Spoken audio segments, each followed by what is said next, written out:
Ooh, is that the whole thing? Oh man, here we are.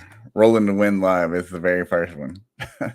Oh, I'm excited to see anyone if anybody shows up. Let's see, anybody? Nobody on Instagram. Okay, doesn't matter. Today's story hits a little close to home. I kind of wanted to talk about a moment in my own journey where I decided to take a risk, one that didn't really come so easily, and honestly, it felt like stepping off a cliff. Not unlike having a live show for a change. So it's back when I first considered competing in wheelchair bodybuilding, and I had just recovered from a hospital stint, and so I was getting back into the gym, and that alone is a victory, right?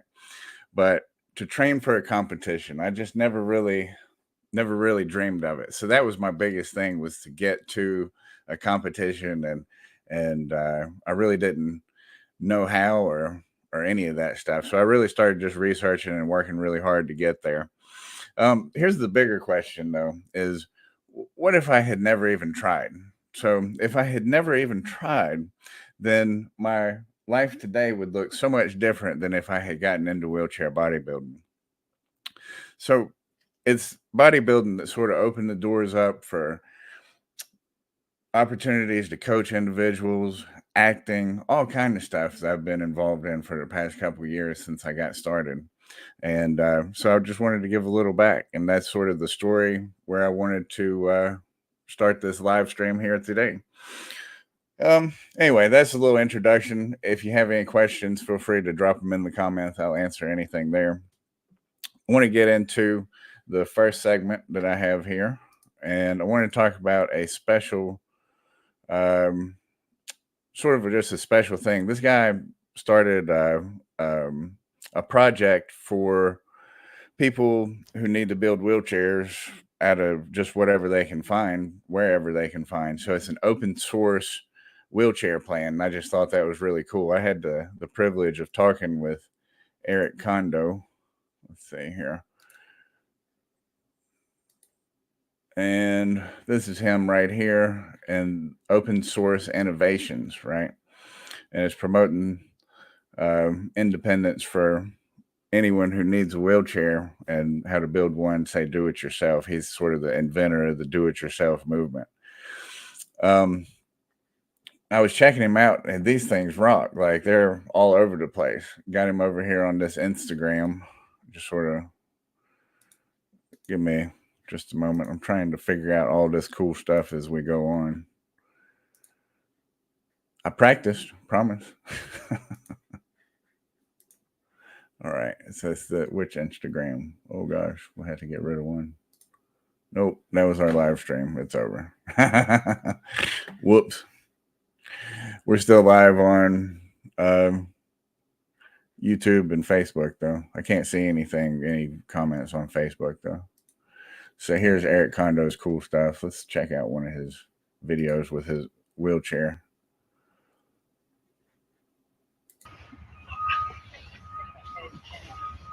There he is, rocking over a cliff, man. Look at that. Insane. Like, these chairs are as good as any chair. I love it. Dude's got some wheelchair skills, too. Pretty incredible. Out there in the woods in a wooden wheelchair. Insane. Insane. Let's look at another video or two. Here he is up in the water. Oh, this is the DIY wheelchair movement enables wheelchair users to have the power to control their own personal mobility options. For too long, wheelchair industry profiteering, insurance restrictions, and government regulations have reduced and decided our mobility choices for us. The DIY wheelchair movement puts the power to determine personal mobility back where it belongs, into the hands of the wheelchair users themselves. He's way braver than I am. I don't know if I'm using these video like clips to demonstrate that wheelchairs need not be made of exotic materials such as carbon fiber. I think he said cost thousands of dollars in order to provide a high level of mobility, as the wheelchair industry would have you believe. Wow. What is critical about a wheelchair is how it is designed and set up, not necessarily the materials it is made of. just as it is important to have a wheelchair that is strong and resists breaking from hard use. It also needs to be inexpensive and easy to fix from locally available parts. Finally, a wheelchair should provide a high level of mobility and be fun to use. Oh, look who it is. Jesse Don't worry about Strong's the right table. there. The table will She be knows fine. Eric Kondo. That's so cool. The DIY wheelchair movement enables wheelchair users so to have the power to control their own personal mobility options. He was just sort of telling me all about what he had going on, why he had started the movement. Was that it's so hard to get your hands on a wheelchair. Like it's harder to get your hands on a wheelchair than it is a gun, apparently. Because all the hoops you have to jump through. So we just didn't think that anybody should have to go through that, and invented his own open source deal. I'll show you some of the designs over here. I just thought it was absolutely amazing, and then had the chance to talk to him for a few minutes in a chat. I just really appreciate that time. Let's see, wheelchair, scooter board, and so there's people in that. Let's see, where is this? Open source wheelchairs. So we click over to this, kind of show the interesting stuff. So right here is the different frames he's built it out of. He's got a wood frame, plastic frame, PVC. Looks like some welded aluminum. Maybe it's just screwed together. I don't know. But really simple. Just has I guess the most expensive parts on this whole thing would be the wheels and the casters, which when he said, when I talked to him, he said he's trying to source those for much less than what they cost. I think they're like $40 or $50 a piece now, but he seems to think he can find them maybe cheaper and maybe not from China. Not to speak for him or anything, but I think that's what he had told me.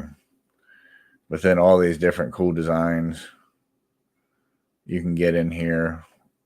I mean, it's for real open source. He has like the computer aided designs right here.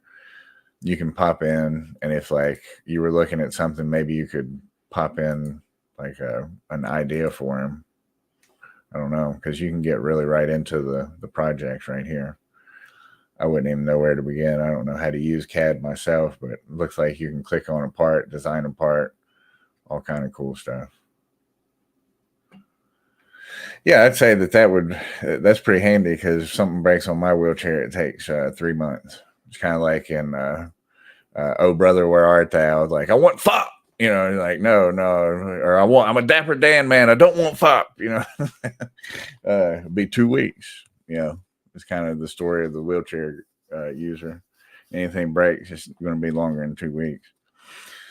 But I just thought that was really cool. So you can check out his blog. It's redpillinnovations.com/the wheelchair blog. Let's get over here to the wheelchair blog, if we can get out of here. How do we do it? I don't know. There we go. Okay, there we go. Getting back. There's his blog. He's got all kind of information. I was asking him questions that he'd already answered in some of these blogs, so I kind of felt like a jackass for a minute, but he answered them anyway. You can tell that people have talked to him before, and I think he thought I was trying to sell him something or what have you, but I wasn't. I was just trying to figure it out. Just a really cool personal project that he threw together. Prime example of nothing happens if you don't take a shot, right? So you miss 100% of the shots you don't take. That's today's quote, and it comes from Wayne Gretsky, believe it or not.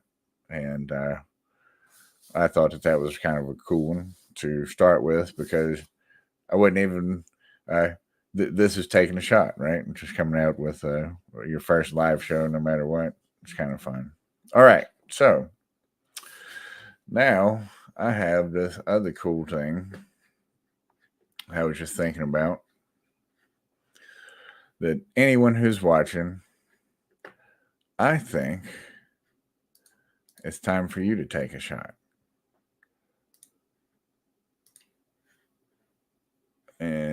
so let's see. Present.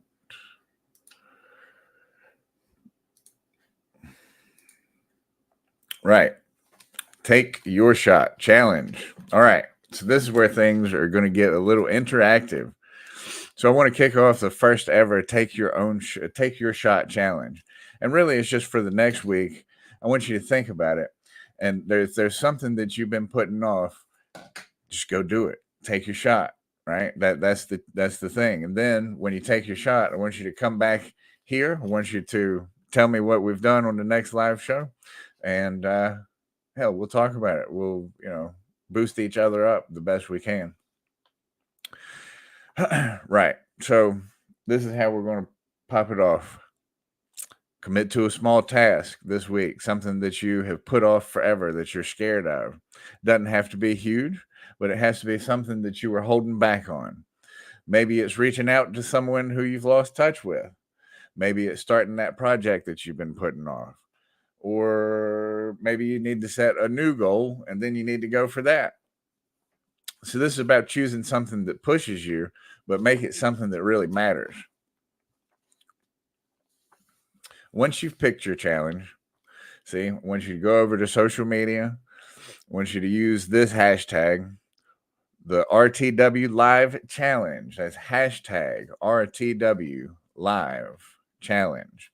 And tell us what you're aiming for and what taking that shot means to you, and be as open as you can be. Okay. I'll be looking for that hashtag coming up here in the future, following it over on Instagram. And when I see some of your cool stories, I'm going to feature it right here. And it's a way so that we can celebrate each other's courage, remind ourselves that growth is something that we can do together. That is the Rolling to Win Live Take Your Shot Challenge. I know that taking risks is not very easy, but when we commit to that first step, we start building the momentum that we need to get us over the hump. That's where the transformation happens. So take your shot, tag hashtag RTW Live Challenge. Let's see what happens after you come up with something meaningful. All right, this is a fun part that I wanted to do. Practical tips for overcoming. Uh-oh, my gear is all tangled up. How dare you?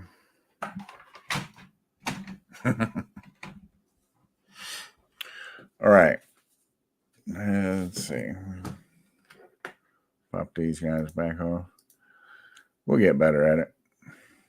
I'm having fun as it is. It's all what it's all about, right? Okay, so here's something that couple of things that I use to overcome fear and sort of build that mental resilience to keep going after the hard things.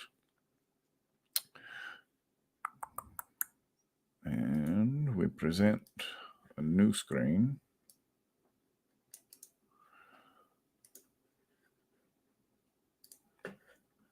This is this over here.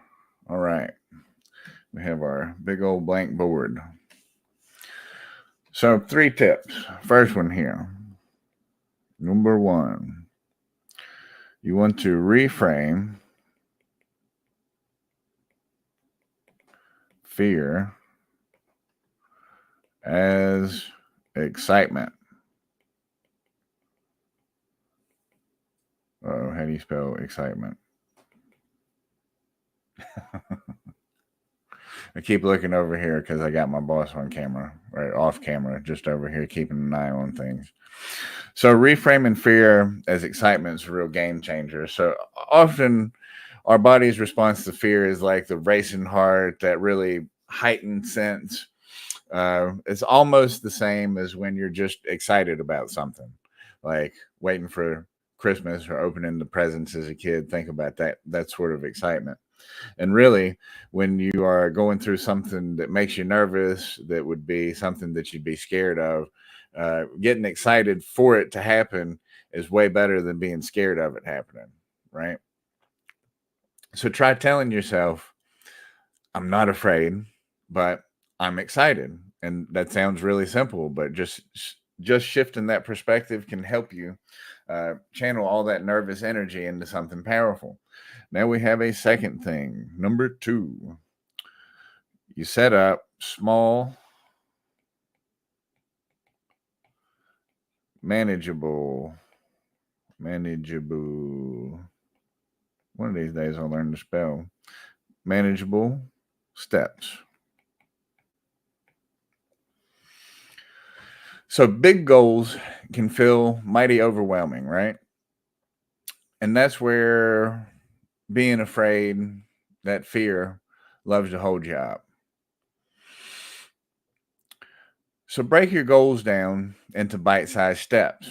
Like each small step is that bigger step that's getting you to your goal, just like a staircase.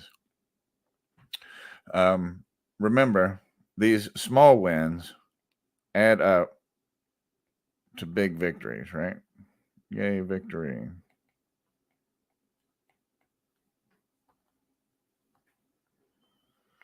So now, how do we get this out of the way over here? There we go. Our third one for this, visualize success. Visualize success.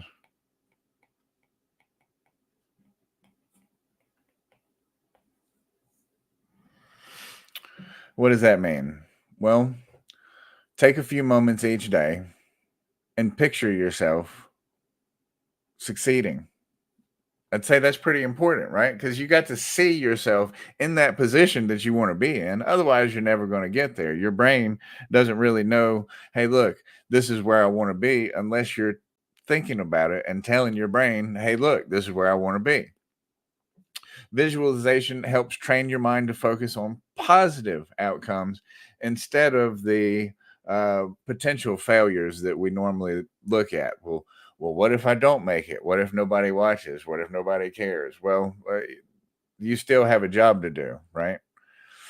And until you do that job, you're never going to feel that sense of, hey, I got this thing done.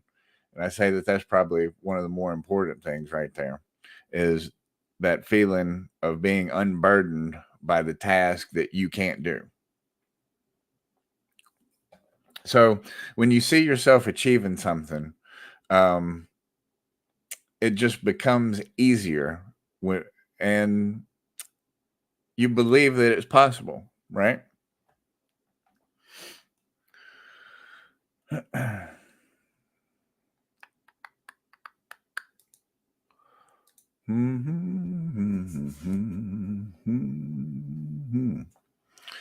So what I'd like to hear from you. What are you afraid of, right?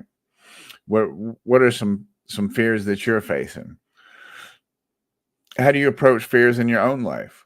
Maybe there's something that you know that I don't know. I'd be interested in different techniques, of course.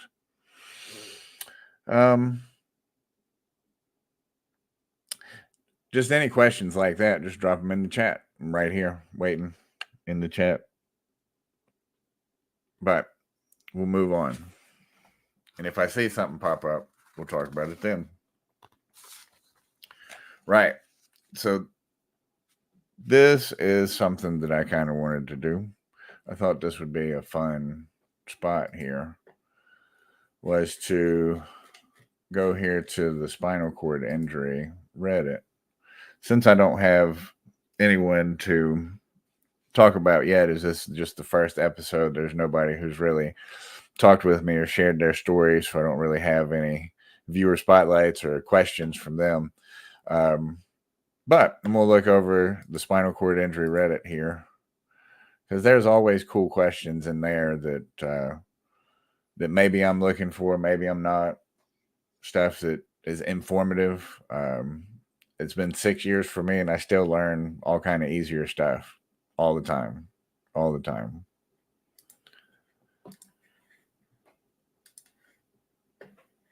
All right. Boom. Over here, spinal cord injury Reddit. Wow, they have all kind of stuff. Male sexual function thread. I didn't know that. Safety announcement. Be vigilant. What does that even mean? We want to make sure that we're not really. Please do not ask for medical advice. Thoughts on, you know what, function. Let's see here. I want to get out of the way a little better. I created this spine art. It looks nice. Sort of contemporary, like the spine is a tree. You see that? Mm-hmm. Cool. Resilience. I often see internet personalities, celebrities, and icons give speeches about being tough and resilient, achieving something. I always wonder how they would fare day to day with spinal injuries. So you think you wonder what somebody else would do with a spinal cord injury. I've never thought that. That's interesting.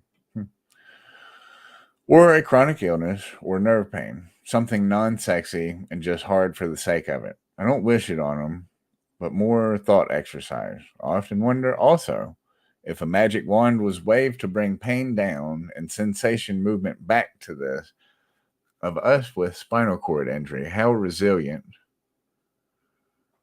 and what we could do with all that extra lifetime. And well, there are 2 comments there. Let's see what anybody said. And energy. Energy was the last word after and. Mm-hmm. First one says, let's see, I imagine there are those who would be okay, those who bank on it, and those who would just quietly step out of the limelight.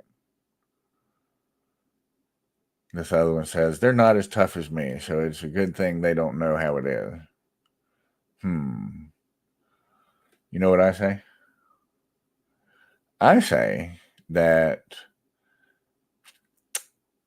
once you become a spinal cord injury survivor, you don't really have much choice but to get on with it or don't get on with it. And I suggest getting on with it.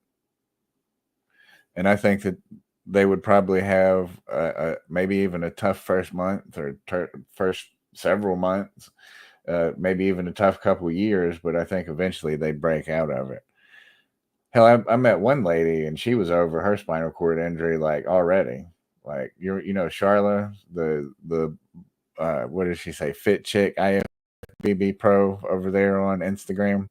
I met her at the Arnold Amateur this year in March, and yeah, I mean, she was like, I broke my back lifting weights. I'm still lifting weights, and here I am. And she just was out there as a guest poser at the Olympia. She hasn't let it hold her back at all. Like I think that's kind of amazing. Plus, she was out there on kayaks, all kind of stuff. She has not slowed down one iota. Hell, she might even be doing more now than she was then, but I don't know. I can't recall that conversation. I may be making that part up. Yeah, but I think anybody, if they ended up with a spinal cord injury, they don't have much choice but to work at it, right? A recovery rant. Do we want to hear a recovery rant? I don't know. Maybe it's not bad. Let's see. I'll look. Let's see how long it is before we. Oh, he's got all kind of stuff going on. I don't know. Huh. It's hard to not give somebody attention, right? You left a dog in the room. He's trying to get out. I'm stuck without you. All right. That's funny.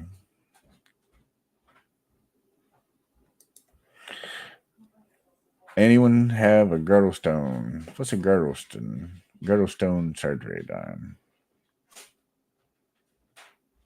Oh, wow. That sounds rough. Yeah, that's way out of my league. Yikes. This dude with the scraped up knees. Yikes. That looks painful. Hey, look, he's got a fanny pack. That's what I want. I want a cool one. Cool fanny pack. Like, what's a good brand? Louis Vuitton one day. $4,000 fanny pack. Fanny pack, as we call him over here. I don't think he's supposed to say that over in England. Does those mean anything? I had a compression fracture. Medical. I'm not trying to do the medical thing. So if I say medical, I'm not in on that. Ideas for standing in a parallel bar without anyone's help for an incomplete T7. Yeah, maybe I could help with that. I have a word for that. I'm T7 incomplete, improved core muscle, and the need for assistance standing inside a parallel bar. I have a parallel bar inside my house, but I do not have anyone to help me hold my knee while standing inside of it. Do you have any suggestions for adjusting or creating something inside the bar to hold my knee without assistance? Well, I would make a call over to physical therapy, whatever my insurance pays for, and I would talk to them about some KAFOs. That is a knee, ankle, foot orthotic, and that will brace your legs so that you can stand up in parallel bars if you have them at home. Or even something similar if you had like a what do you say, a dip station. If you can pull up into a dip station, that's a good spot to just stand. But with the parallel bars and the KFOs, you'd probably be able to walk up and down the bars and kind of work out some hip flexors and some fun stuff like that, which is really cool. I think that could be done. I think I'll do one more of these tonight. Abdominal binder for a quad. Yeah, I don't know much about that. Best wheelchair friendly airline. I've heard Southwest. That's what I've heard. Delta? You think Delta? Good too. Delta is good too. So Delta and Southwest. Southwest recently just decreased the number of. So Southwest just decreased the number of airports they're servicing. Like oh, I see. 5%. I see. So Delta would be the next go-to on that. That's what I'm hearing. Okay, cool. Transfer board, C6-ish quad. Got approved for slide board transfers with minimum assist. Insurance will only cover a basic plank, and my physical therapist suggested a BZ board. I think about getting the BZ glider, but before I do, I want to consider my options. Yeah. Well, insurance can be a bear. If you have out of pocket, then go for a BZ board, and if not, then you get a basic board. I mean, either way, a basic board with like a towel on it will slide pretty good. Won't it? You know, like if you get something on a basic slide board, it'll. I don't know what a BZ board is. It's easier to slide across. I think. Yeah. We can look it up. Let's see. Wonder if it'll let me look up BZ board. That way I can see what one actually is. BZ board. BZ board. BZ Trans Systems, Inc. Premium Transfer Systems. Premium. Oh, they have a little video. You want to see? Show a little something here. BZ board in action.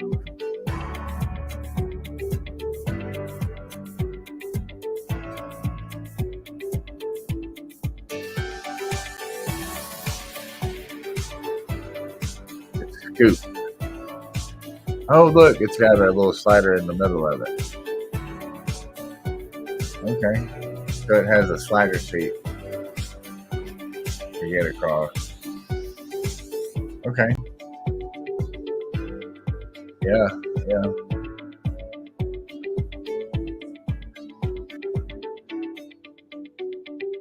Right. That muscle control thing. Right. Yeah. So where was that dude at? Down here. transfer board. I don't know. Looks cool. What does anybody else say about it? I'm a C5 and recommend ADI wooden transfer boards. I use one with vertical hand holes. Put a Velcro strap in between them to loop my hand in easily. Yeah, I don't know enough about being, a quad to even recommend something like that. There's a young man I know, Chris Gesner, who could probably tell us something about that and what struggles he's had. About insurance loopholes, you know anything? No. Like, I got 2 of them when I was in the hospital and never needed another one, and now I don't use them at all. Facebook. Tell them that there are a lot of Facebook groups that have free and low price, gently used products. So there's a lot of Facebook groups that have maybe even free but lightly used stuff. So check Facebook groups for that. Wheelchairs, all sort of things. Right. Mobility assistive equipment and stuff. Q for incomplete. These are fun. Like, I don't even know if I want to stop. Issues falling back to sleep. I'm terrible about that because I wake up like every 2 hours to Cath.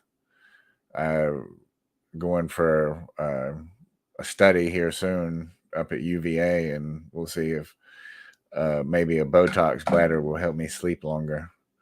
But I wake up in Cath every car. I even begged my urologist for a Foley catheter, and he didn't think it was a great idea, to be honest. I was just like, I just need it at nighttime so I can sleep all night. So partly, yeah, I don't take any medication, so I don't know about that. All right. What do you use at night? So I use Convene Uridomes. Do you know what that is? At night, is that like a condom cath or something? It's similar. It's like a bag. It's a urine bag that adheres to like around the base of your penis. Oh, okay. So it just caps it all off for in case you urinate during the night. Okay, interesting. I know when I had COVID, I had like the worst spastic bladder and literally had to pee like every 5 minutes, and it was only a dribble. So I was laying in here, I guess, waiting for death. And just kind of slept with a urinal in between my legs instead, just like, hell, I don't exactly flop around unless I make myself move because, paralyzed. So I didn't have any issues with problem, but, we just hung it on in there, and, hell, I couldn't feel if it got wet or either, like if I peed a whole bunch, but I certainly was able to sleep, and it didn't matter that I was having the spastic bladder and all that. God, that was a miserable time. Ooh, psilocybin right here 3 days ago. I'm curious, how many of you have had the opportunity to work with mushrooms and what your experience has been? I've been working with them for about a year. They've helped me get off prescriptions, decrease nerve pain, and increase my control below my level of injury, specifically bowel and bladder control.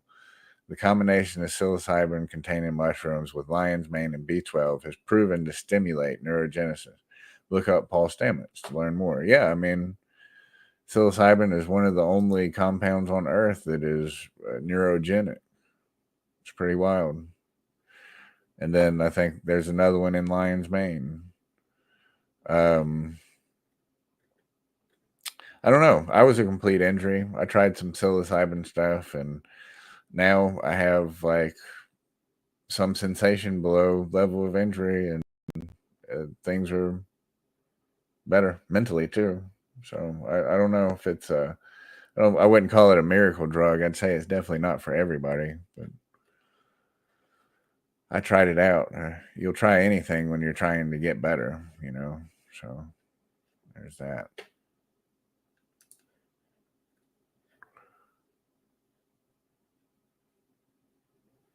Working. Man, I feel sorry for these young cats. Hello, I'm 19 years old and I'm thinking of getting a part-time or full-time job over the winter break or something. I'm currently in college right now, but haven't had a job post-accident yet. What should I be looking? I guess what should I be looking for at jobs and how should I apply? I don't have a degree in anything. My highest education is high school. Currently as a student in college. I mean, you're rocking out, dude. Finish up that college. See if you can get a job at McDonald's, even, you know, as a cashier. See if the university offers jobs, like financial aid offers. Oh, yeah. The university may have something for you to do. You can try that. You can try that. For sure.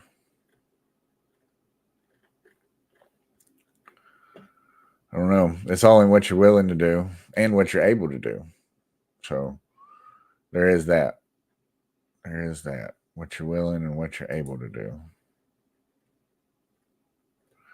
All right. Well, that was fun. We'll come back to that some other time. Kind of just wanted to keep it to a 30-minute show, but we're at 37 minutes. How about that? 37 minutes. And the show goes on. Well, this is I'm wrapping it up. We're wrapping it up. So check it out. Let's stop that. Boom. And we're back live right here. Well, before we close, check this out. I want to remind you that the journey that we're on here doesn't end when the show does. Over at rollingtoWin.com, we've built a space where you can dive deeper into everything we talk about here, whether it's mindset, resilience, or finding your purpose. If you're ready to take the next step in your own journey, you'll find the tools, the resources, and the ways to connect in our community. So head over to rollingtowin.com. Your journey to stronger, more resilient living starts right now. And don't forget, Friday, we're back with an episode on turning setbacks into comebacks. Until then, let's keep rolling forward, and I'll see you soon.